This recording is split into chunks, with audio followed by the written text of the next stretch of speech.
Hello, I'm Adam from Roots to Fruit. We've been working hard in the garden today and we've just stopped for our lunch. And I've got some vegetables here to eat today, some salad. They recommend that we eat at least 5 portions of fruit and vegetables every day, don't they? And I think that's probably good advice. But I've been thinking, I eat plants, but what if plants decided that they wanted to bite back?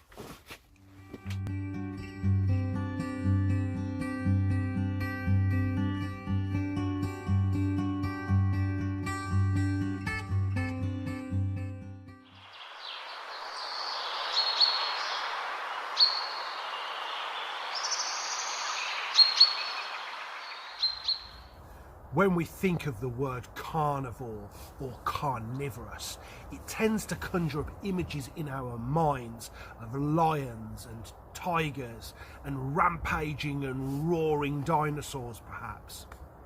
But there is another group of living organisms on this planet that lure, capture and digest their prey just as efficiently as those other creatures. And those organisms are carnivorous plants. There are many different species and varieties of carnivorous plant, but they all share some things in common. One of which is they tend to live in places where the soil is very low in nutrient. It's poor, impoverished soil. It's usually boggy and waterlogged. And it's for that reason that they have to capture their prey and digest it in the way that they do to get the nutrients that the soil doesn't provide them with.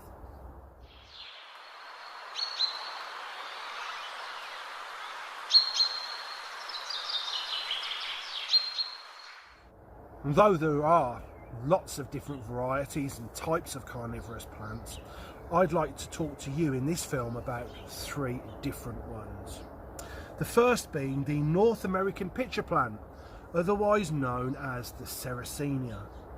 The Sarracenia grows out of its boggy, waterlogged soil like a tall trumpet with a wide open mouth at the top.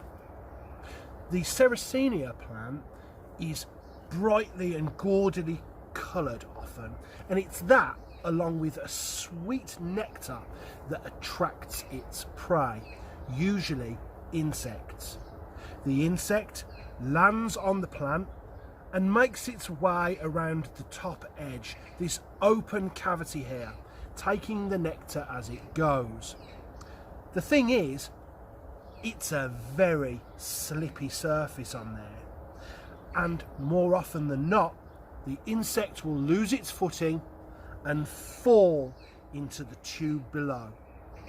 Waiting for it at the bottom there is a mixture of rainwater and digestive juices and enzymes, which only increase as the insect struggles at the bottom.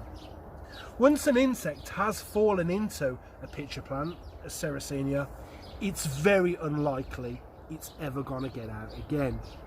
The sides of the plant on the inside are waxy and smooth, and as the insect scrabbles at the surface, its feet become clogged with that wax.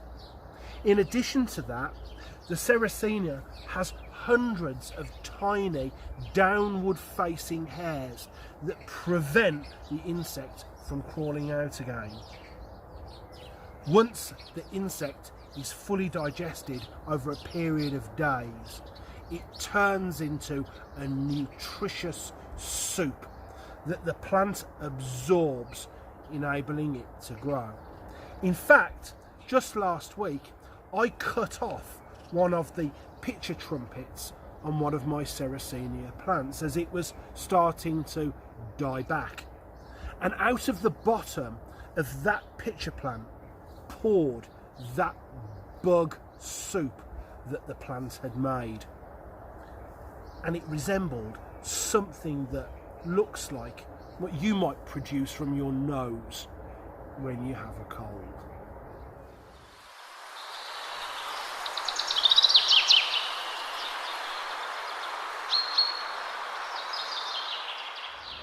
The next plant I'd like to talk to you about is perhaps the most famous carnivorous plant of them all, the Venus flytrap, which is the only carnivorous plant, in fact it's the only plant that I'm aware of that knows how to count. Venus flytraps grow to around 13 centimetres across. Each plant usually has about 6 stems, which are fitted with hinged leaves at their ends. The edges of the leaves are lined with lashes, and when the leaf snaps shut, these form a trap.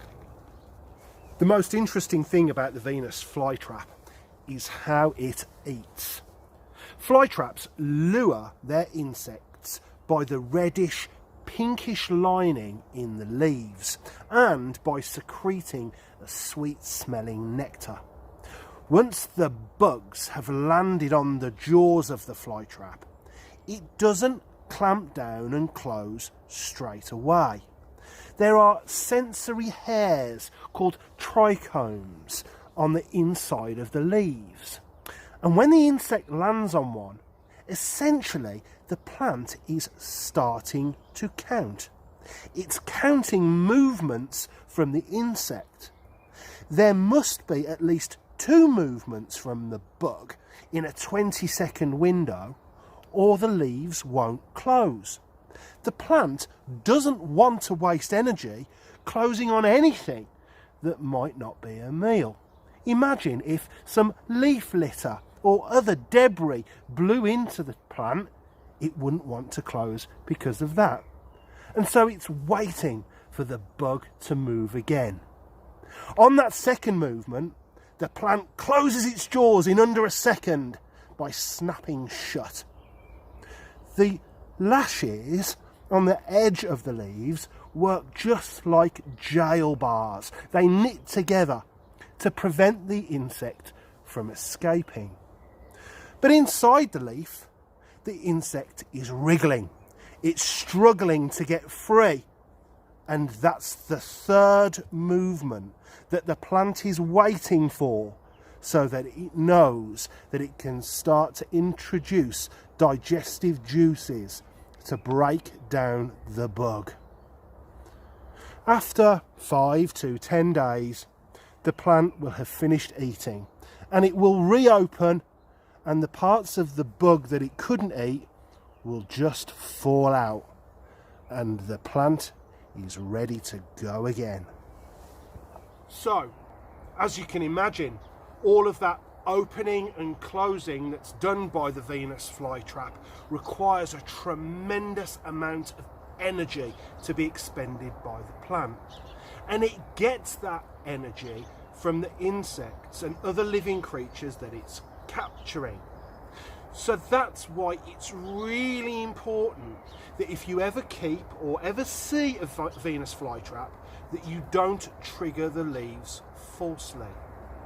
Most leaves on a Venus flytrap are only capable of 4 or 5 closures in their entire lifetime. And so to trigger it falsely, to not provide it with any nutrient for a closure, would be the same as asking you to run a marathon without giving you any breakfast.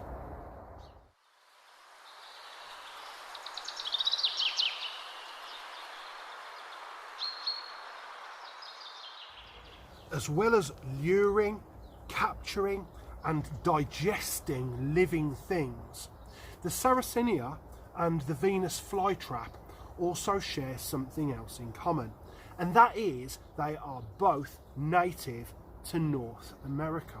And that means that they're temperate plants, that we can grow them outside all year round here in Great Britain, because we share a very similar climate. But the third carnivorous plant that I'd like to talk to you about comes from a very, very different environment altogether, and that is the Nepenthes. The Nepenthes carnivorous plant grows in tropical, very humid climates and wouldn't do well outside here at all. As the Nepenthes grows in its humid rainforest home, it puts on these interesting pictures at the ends of its leaves. In the same way that a Sarracenia secretes that sweet smelling, sweet tasting nectar, the Nepenthes does the same, luring in its prey, which soon loses its footing on this very slippery edge, dropping down into the pitcher below, which is half filled with rainwater, digestive juices and other enzymes. This pitcher then begins to act like a stomach. Once the insect is inside, there is very little chance of it escaping, and soon it begins to break down, all the nutrients that it contains being absorbed to help the plant continue to grow. But the Nepenthes has an interesting common name, and that is the monkey cup. And it earned this name because monkeys were observed in the wild breaking off these leaf ends, these pitchers, and drinking the contents inside. That mixture of rainwater and dead and dying and digesting bugs, almost like some kind of icky bug smoothie. And so it got its name, the monkey cup or the monkey jar. But there is one other animal that in the wild has formed an even more intimate relationship with the Nepenthes than the monkeys have. Some species of Nepenthes grow so large they have been known to lure, capture and digest creatures as large as rats, birds, lizards and frogs. But there's one little animal that has managed to form an alliance with the Nepenthes, that they have a symbiotic relationship that's of benefit to them both, and that is the mountain tree shrew. Let's imagine this glass of water is our Nepenthes pitcher in the wild. Along comes our tree shrew. He clambers up onto the top of the pitcher, and quite apart from not falling in, he starts to lick the sugary sweet nectar from underneath the lid and from around the edge. The Nepenthes plant is providing our tree shrew with all of the carbohydrates that he needs. But what does the tree shrew give the Nepenthes in return? Well, he shuffles across the top of the lid and does a poo inside of the plant. He uses it just like a toilet, but the plant uses the nitrogen contained in the shrew's poo as food. So, the tree shrew benefits from the sugary nectar, and the plant benefits from the nitrogen in the shrew's poo. Carnivorous plants don't invest in their root systems in the way that other plants do. After all, why would they? They're not looking to pull their nutrients out of the soil in the same way that other plants do.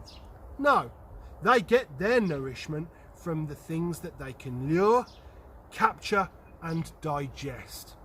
Whether that's creepy crawlies and bugs, rats, lizards, frogs, even the poo of rodents. And it's probably worth remembering that the next time you think about complaining about your school lunches. So, have fun, take care, and I'll see you next time. Cheers. So, thanks for watching. If you enjoyed that video, make sure that you give it a thumbs up. And we'd also be really interested to hear what you thought in the comments below. Also, you'll see that there's a bell icon there underneath the video. If you press that, you'll be sure to get a notification every time that we upload new content to this channel. But most importantly of all, the thing that really helps us out is if you press that subscribe button. So, thanks for watching, and we look forward to seeing you all again soon.